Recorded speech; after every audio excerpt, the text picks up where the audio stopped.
Les 3 messages cosmiques. Les 3 messages cosmiques. Une étude sous la direction de Mark Finlay est présentée dans L'aventure dans la parole avec Henrietta et Ronnie. avec la contribution musicale de Robert G. Nous sommes enchantés de vous souhaiter la bienvenue en vous accueillant sur votre chaîne L'aventure dans la parole pour les réflexions de cette semaine. Que Jésus-Christ soit notre victoire. Que le Saint-Esprit nous instruise et nous rende forts alors que nous ouvrons le voile de l'histoire dans le livre de l'Apocalypse. Nous avons abordé le grand thème autour du message des 3 anges et nous l'avons commencé avec la série 1, Jésus gagne, Satan perd. Puis nous avons continué avec la série numéro 2, Un moment décisif. La série numéro 3, l'Évangile éternel. Puis la série numéro 4, Craignez Dieu et donnez-lui gloire. Et la série numéro 5, la bonne nouvelle du jugement. Nous avons poursuivi avec la série numéro 6, L'heure de son jugement. Et après la série numéro 7, Adorer le Créateur. Et enfin la série numéro 8, Le sabbat et la fin. Aujourd'hui commence la série numéro 9 qui va du 20 mai au 26 mai 2023 et qui a pour titre Une ville nommée Confusion. Les lectures de la semaine concernent les chapitres suivants. Apocalypse chapitre 17 versets 1 et 2 et le verset 15. Apocalypse chapitre 18 versets 1 à 4. Apocalypse chapitre 17 versets 4 à 6. Matthieu chapitre 16 verset 18. Jérémie chapitre 50 les versets 33 à 38 et le psaume 115 les versets 4 à 8. Le texte à mémoriser de cette semaine que nous vous invitons à dire avec nous se trouve dans Apocalypse chapitre 17, le verset 4. Ils combattront contre l'agneau, et l'agneau les vaincra, parce qu'il est le Seigneur des seigneurs et le roi des rois. Et les appelés, les élus et les fidèles qui sont avec lui les vaincront aussi. Le thème du grand conflit est résumé dans l'Apocalypse avec le symbolisme de 2 femmes, l'une revêtue du soleil dans Apocalypse chapitre 12 et l'autre vêtue d'écarlate dans Apocalypse chapitre 17. Le symbole frappant de la femme revêtue du soleil dans la gloire éblouissante de Christ se trouve dans Apocalypse chapitre 12. Elle est fidèle à son véritable époux Jésus. Elle n'est pas souillée par la corruption des fausses doctrines. Dans toute la Bible, une femme pure symbolise l'épouse de Jésus ou la véritable Église. Dans Jérémie chapitre 6, le verset 2, le prophète dit ceci. « La belle et la délicate, je la détruis, la fille de Sion. » Le prophète utilise l'expression fille de Sion ou une femme fidèle pour décrire le peuple de Dieu. On peut le voir dans Éphésiens chapitre 5, les versets 25 à 32, où l'apôtre Paul dit ceci. « Marie, aimez vos femmes, comme Christ a aimé l'Église, et s'est livré lui-même pour elle, afin de la sanctifier par la parole, après l'avoir purifiée par le baptême d'eau, afin de faire paraître devant lui cette Église glorieuse, sans tache, ni ride, ni rien de semblable, mais sainte et irrépréhensible. C'est ainsi que les maris doivent aimer leurs femmes comme leur propre corps. Celui qui aime sa femme s'aime lui-même, car jamais personne n'a haï sa propre chair, mais il la nourrit et en prend soin, comme Christ le fait pour l'Église, parce que nous sommes membres de son corps. C'est pourquoi l'homme quittera son père et sa mère et s'attachera à sa femme, et les 2 deviendront une seule chair. Ce mystère est grand. Je dis cela par rapport à Christ et à l'Église. Et dans Osée chapitre 2, le verset 20, Dieu parle ainsi à son peuple en disant « Je serai ton fiancé pour toujours. Je serai ton fiancé par la justice, la droiture, la grâce et la miséricorde. Je serai ton fiancé par fidélité, et tu reconnaîtras l'Éternel. » Ces textes ont présenté une femme pure qui symbolise l'épouse de Jésus. En revanche, la Bible compare l'apostasie à la prostitution ou à l'adultère. Comme dans Jacques chapitre 4, verset 4, il est dit « Adultères que vous êtes, Ne savez-vous pas que l'amour du monde est inimitié contre Dieu? Celui donc qui veut être ami du monde sera ennemi de Dieu.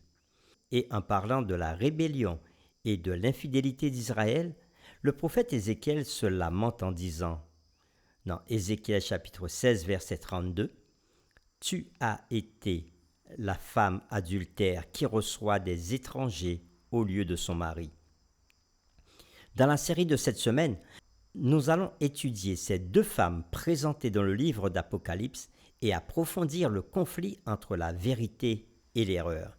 Et les questions qui seront derrière toutes les réflexions de cette semaine sont les suivantes. Que représentent les deux femmes décrites dans le livre d'Apocalypse? Quelles sont les caractéristiques de la Babylone spirituelle? Et quel est ce reste dans le livre de l'Apocalypse qui combat au milieu de l'apostasie spirituelle de ce monde? Et c'est avec les séquences suivantes que nous le ferons. Dimanche 21 mai, deux systèmes opposés. Lundi 22 mai, le vin de la fureur. Mardi 23 mai, mystère, Babylone la grande. Mercredi 24 mai, un appel à l'engagement. Jeudi 25 mai, Babylone, centre de l'idolâtrie.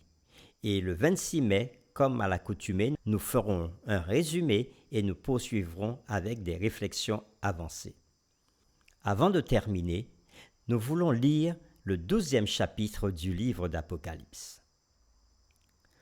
Un grand signe parut dans le ciel, une femme enveloppée du soleil, la lune sous ses pieds et une couronne de 12 étoiles sur sa tête. Elle était enceinte et elle criait étant en travail et dans les douleurs de l'enfantement. Un autre signe parut encore dans le ciel, et voici c'était un grand dragon rouge, ayant 7 têtes et 10 cornes, et sur ses têtes 7 diadèmes. Sa queue traînait le tiers des étoiles du ciel et les jetait sur la terre.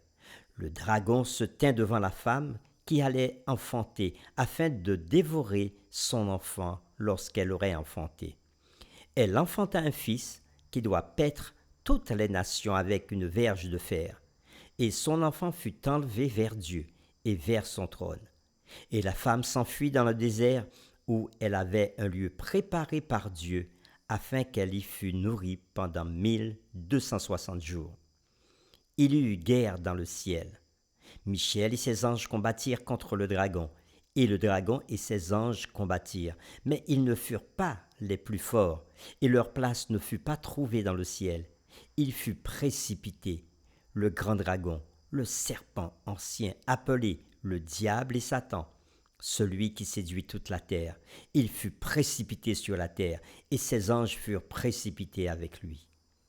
Et j'entendis dans le ciel une voix forte qui disait : « Maintenant, le salut est arrivé, et la puissance, et le règne de notre Dieu, et l'autorité de son Christ, car il a été précipité, l'accusateur de nos frères, celui qui les accusait devant notre Dieu, jour et nuit.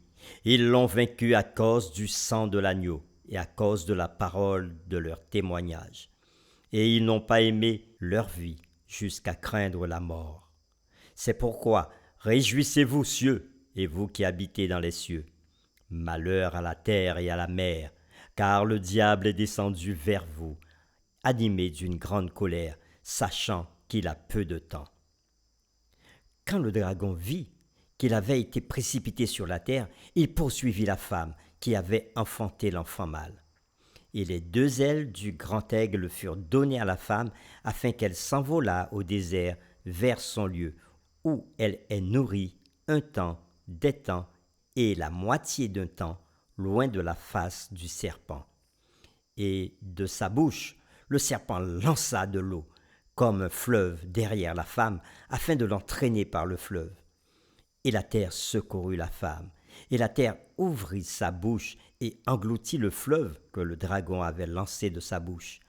Et le dragon fut irrité contre la femme, et il s'en alla faire la guerre au reste de sa postérité, à ceux qui gardent les commandements de Dieu et qui ont le témoignage de Jésus.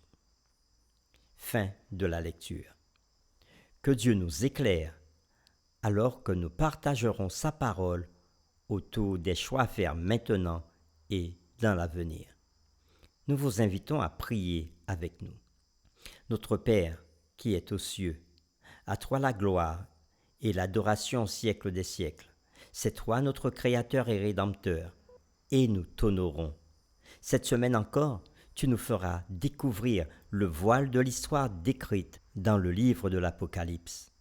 Tu nous enseigneras sur le symbolisme des 2 femmes présentées dans ce livre et leurs caractéristiques. Tu nous conduiras encore dans l'adoration dans le livre de l'Apocalypse. Puissions-nous être à l'écoute de tes messages et de tes appels et de ta vision de victoire pour tous ceux qui se confient en toi. Garde chacun, oui, tous ceux qui se tournent vers toi, et qu'ils puissent garder et regarder sur toi, sur Jésus, notre Seigneur et Sauveur. C'est en son nom que nous te prions. Amen.